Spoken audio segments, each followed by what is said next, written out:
berdasarkan istiqra, berdasarkan kajian yang mendalam, telaah ilmu yang mendalam di kalangan para ulama, kita mendapati bahwasanya tauhid terbagi menjadi 3. Yang pertama adalah tauhid rububiyah, yang kedua adalah tauhid uluhiyah, dan yang ketiga adalah tauhid al-asma was sifat.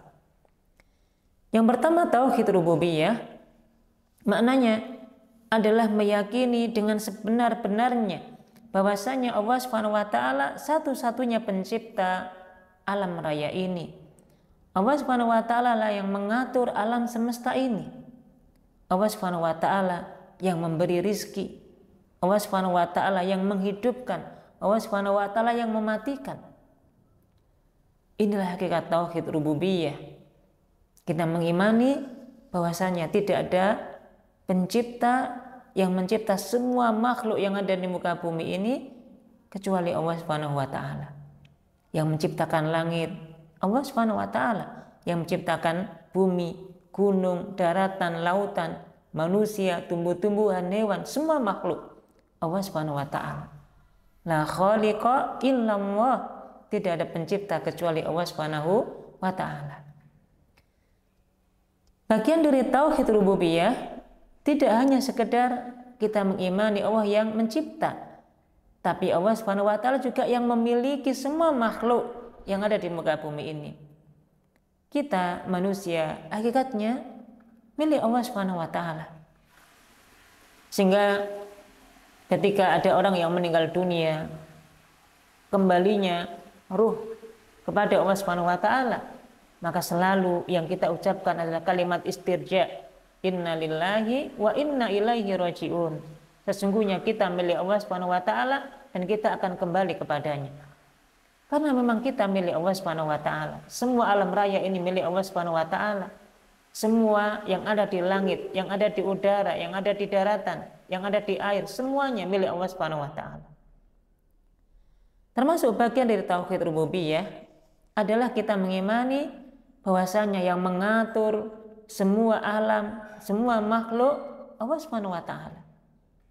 Allah yang kemudian menurunkan hujan, Allah Subhanahu wa taala yang memberi rizki, Allah Subhanahu wa taala yang mengatur kapan seseorang lahir di muka bumi ini, kapan orang suatu saat kemudian meninggal dunia, kapan terjadi bencana, kapan tidak, semuanya yang mengatur Allah Subhanahu wa taala. Kalau Allah menciptakan, berarti Allah lah yang tahu persis detail dari setiap makhluk yang ada di muka bumi ini. Yang tahu hanya Allah Subhanahu wa taala.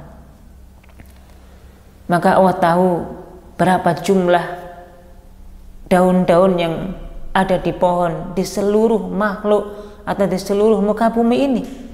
Allah Subhanahu wa taala tahu persis detailnya berapa jumlah ikan-ikan yang ada di lautan. Allah tahu persis berapa jumlah makhluk baik yang nampak maupun yang tidak nampak di muka bumi ini. Bahkan setiap daun yang gugur dari pohonnya, meskipun di hutan belantara sekalipun, Allah Subhanahu wa taala mengetahuinya. Wa ma tasqutu min waraqatin illa ya'lamuha, dan tidak ada satupun daun yang berguguran dari pohonnya di muka bumi ini kecuali Allah Subhanahu wa taala mengetahuinya. Karena pada dasarnya Allah Subhanahu wa taala yang mengatur. Allah Subhanahu wa taala al-mudabbir, Allah Subhanahu wa taala al-malik.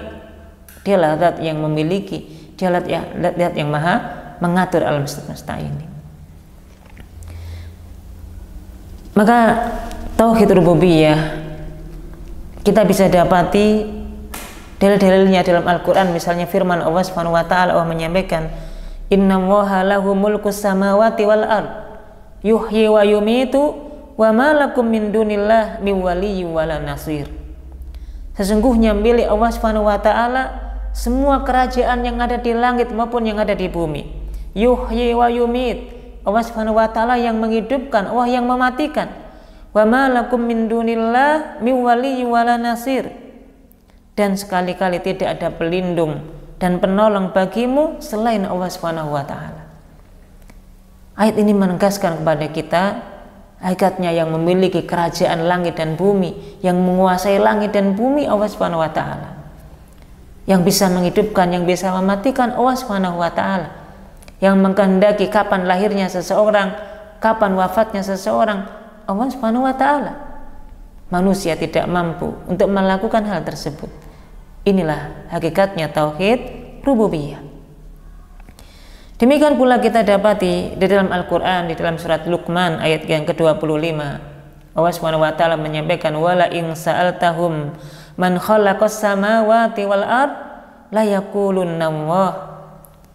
Sekiranya kamu bertanya kepada mereka, wahai Nabi Muhammad, man khalaqas samawati wal ard, siapakah yang menciptakan langit, siapakah yang menciptakan bumi, la yaqulunna Allah, pasti mereka akan mengatakan Allah lah yang menciptakannya, Allah lah yang menguasai dan yang mengaturnya.